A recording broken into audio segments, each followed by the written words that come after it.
सचिंद्र जी, विगत के व्याख्यानों में आपने अंधविश्वास विहीन व्यवहारिक सामाजिक चेतना विज्ञान और अंधविश्वासपूर्ण व्यवहारिक सामाजिक चेतना विज्ञान के इतिहासों का विस्तार से परीक्षण किया है।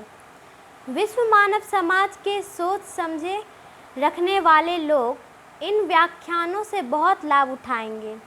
अब आपसे विनम्र निवेदन है कि भारतीय संविधान में व्याप्त जनतंत्र और जाति व्यवस्था के बीच के विसंगतियों पर प्रकाश डालें। सृष्टि सुलभ जी, आपका प्रश्न बहुत ही सामयिक, समाजोपयोगी और तार्किक उत्तर देने योग्य है।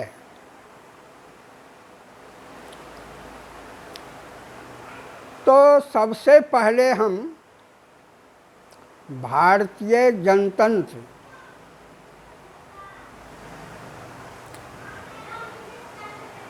को देखें। मेरे हाथ में संविधान की प्रति है, द कॉन्स्टिट्यूशन ऑफ इंडिया, और मैं भारतीय जनतंत्र की व्याख्या इसी संविधान के आधार पर करना चाहता हूँ। इस संविधान में धारा 1 से लेकर 4 तक संविधान निर्माताओं ने अपने देश का भूगोल बनाया है, और इस भूगोल में जो मानव समाज है वह कैसा है, इसका रूपांकन संविधान की धारा 5 में की गई है। मैं इस धारा को पढ़ करके सुनाता हूँ। धारा 5, Citizenship at the commencement of the Constitution. At the commencement of this Constitution, every person who has his domicile in the territory of India, and condition A, who was born in the territory of India, condition B, either of whose parents was born in the territory of India, or who has been ordinarily resident in the territory of India for not less than 5 years immediately preceding such commencement shall be a citizen of India. ये है भारतीय समाज। कैसा है तो देख लीजिए। भारतीय समाज के प्रत्येक व्यक्ति धारा 5 के अनुसार संवैधानिक नागरिक हैं, कॉन्स्टिट्यूशनल सिटीजन्स, और ये संवैधानिक नागरिक जात विहीन है, जनजात विहीन है, वर्ग विहीन है, संप्रदाय विहीन है। अब कहिए तो यह जनतांत्रिक समाज का मूलाधार ये संविधान की धारा 5 है। अब इस समाज, इस संविधान के मूलाधार को मैग्ना कार्टा या अमेरिकन स्वातंत्र संग्राम या फिर फ्रांस की क्रांति या फिर सोवियत की महान क्रांति, इन सब धाराओं से इस संविधान को बनाया जाना कहना, धारा 5 को बनाया जाना कहना कितना बड़ा भ्रम है। मैग्ना कार्टा वाला समाज में तो जात नहीं है। अमेरिकन स्वातंत्र संग्राम तो जात के आधार पर नहीं है। फ्रांस की क्रांति जात के आधार पर तो नहीं है। सोवियत क्रांति जात के आधार पर नहीं है। तो इन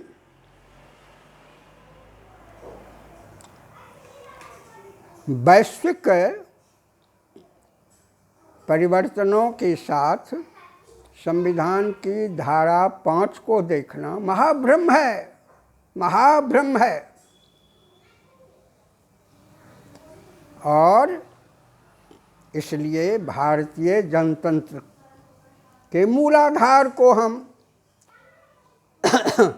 भारतीय समाज के विकास के इतिहास में देखें। और यह इतिहास उस तरह से लिखित नहीं है जैसा हम पश्चिमी जगत के इतिहासों को लिखित रूप में पाते हैं।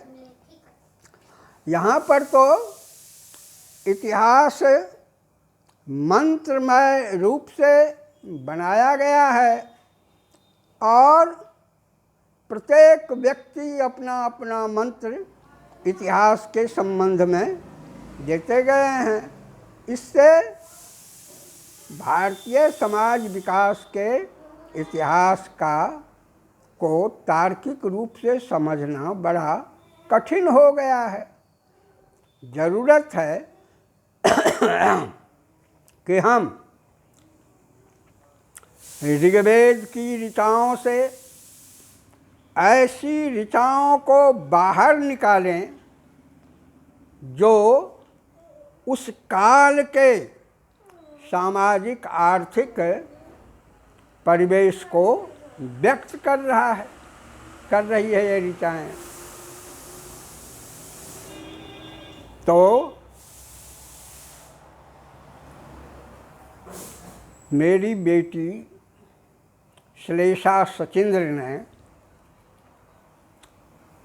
ऋग्वेद के आर्थिक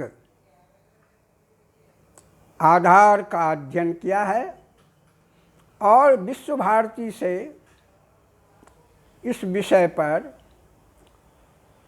पीएचडी की उपाधि ली है। विषय है socio economic management of the Rigvedic society, a socialistic interpretation. और उन्होंने 600 ऋचाओं को संग्रहित करके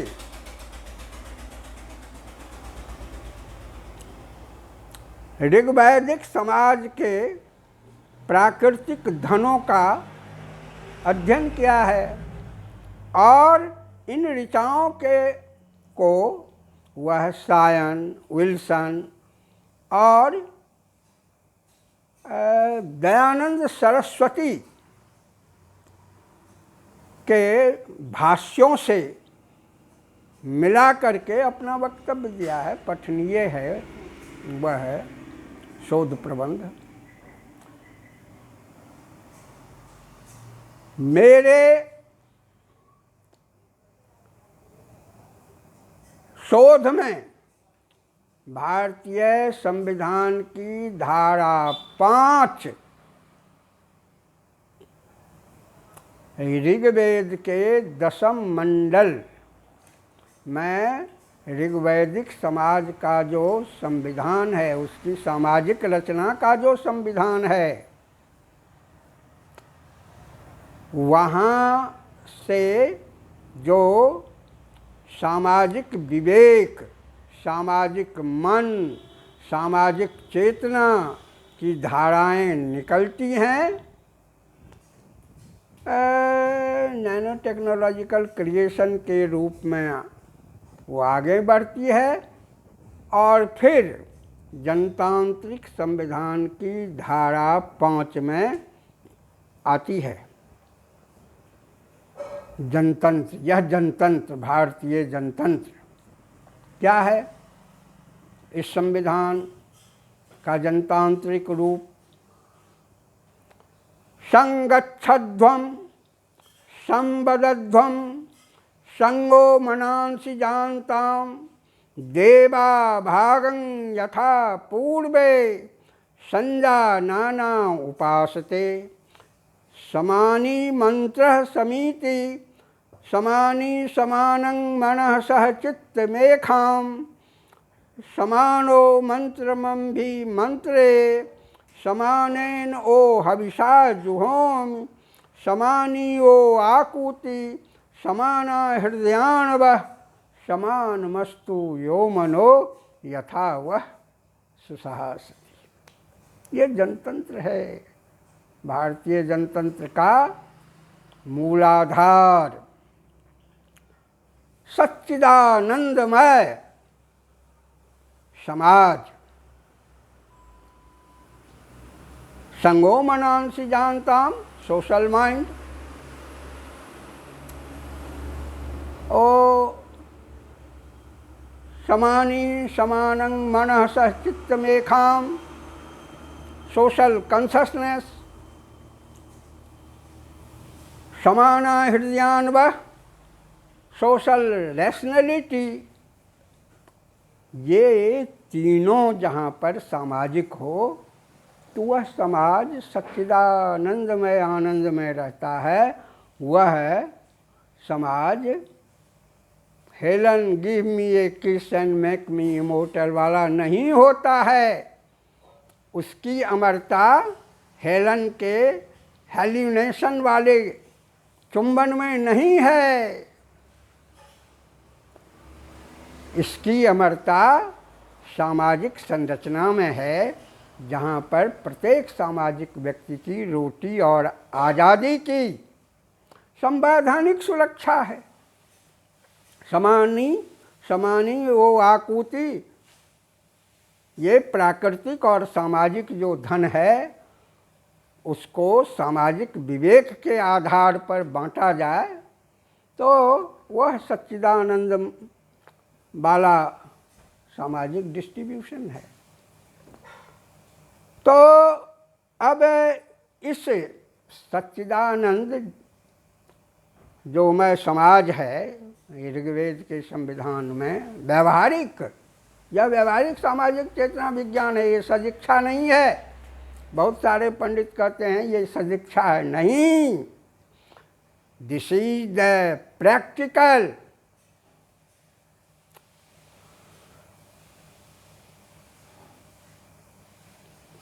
science of social consciousness.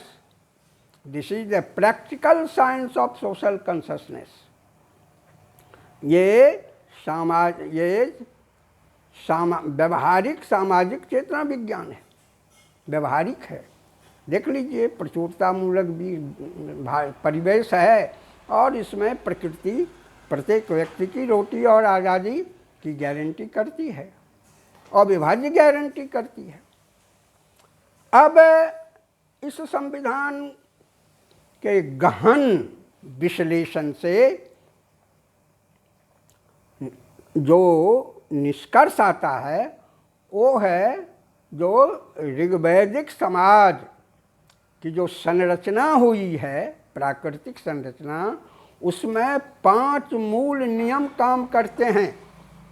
सामाजिक व्यक्ति मूलक सामाजिक श्रम के नियम, व्यक्ति मूलक सामाजिक विवाह संबंध के नियम, व्यक्ति मूलक सामाजिक विचार के नियम, व्यक्तिमूलक परिवर्तनीय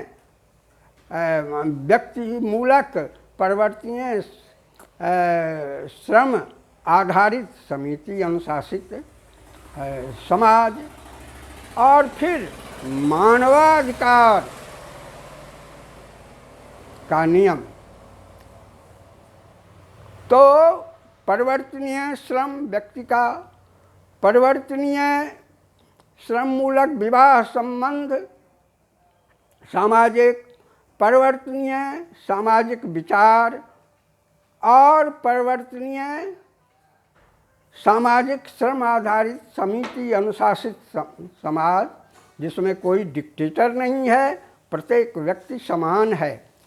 तो इससे चारों नियम के आधार पर मानवाधिकार का नियम बनता है। यही अध्यात्म है।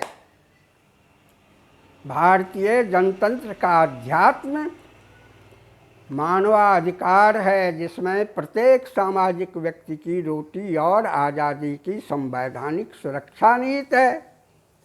और यह आध्यात्म, इस आध्यात्म को हम तैत्तिरीय उपनिषद की शिक्षावल्ली में पाते हैं।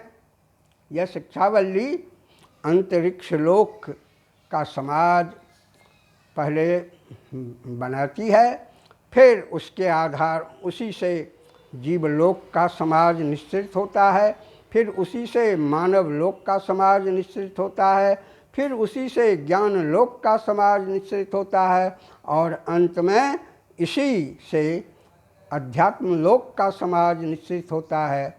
और ये पांचों नियम हैं जिसके आधार पर मानवाधिकार के नियम बनते हैं। और ये अध्यात्म है, मानवाधिकार भारतीय जनतंत्र का अध्यात्म है, जिसमें प्रत्येक सामाजिक व्यक्ति की रोटी और आज़ादी की गारंटी होती है। अब हम आगे के व्याख्यान में इन पांचों मूल नियमों को तैत्तिरीय उपनिषद की शिक्षावल्ली से जोड़कर व्याख्या करेंगे।